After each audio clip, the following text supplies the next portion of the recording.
Protéger l'environnement au Cambodge peut vous conduire à la mort. Ces militants se sont rassemblés à la mémoire de leur héros, Chut Vuti.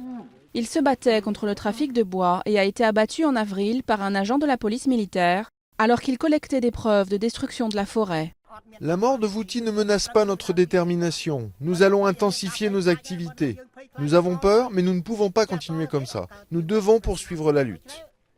L'exploitation forestière illégale menace la jungle cambodgienne et les moyens de subsistance de milliers d'habitants. Les groupes de défense des droits de l'homme jugent le gouvernement responsable de cette situation. Les autorités ont attribué des concessions forestières à des entreprises proches du pouvoir, y compris dans des zones protégées. Pour surveiller les forêts, Vuti avait mis en place des patrouilles citoyennes dans différentes communautés. Elles ont même brûlé des stocks de bois rares valant des dizaines de milliers de dollars. Un message envoyé aux trafiquants, explique cet homme. Étant donné l'inaction du gouvernement ou son incapacité à mettre fin à l'exploitation forestière illégale, je pense que c'est maintenant au public cambodgien, à la population cambodgienne, de faire quelque chose. Le gouvernement affirme faire le maximum, mais reconnaît ne pas pouvoir surveiller l'ensemble du territoire.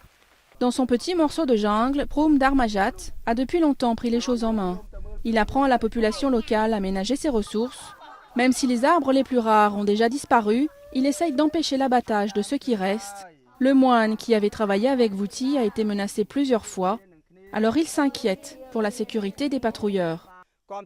Je soutiens les patrouilles pour protéger la forêt, mais la question qui se pose, c'est ce que doivent faire les gens quand ils voient quelqu'un commettre un crime contre la forêt. Nous devons trouver une solution pour que le sang ne coule pas.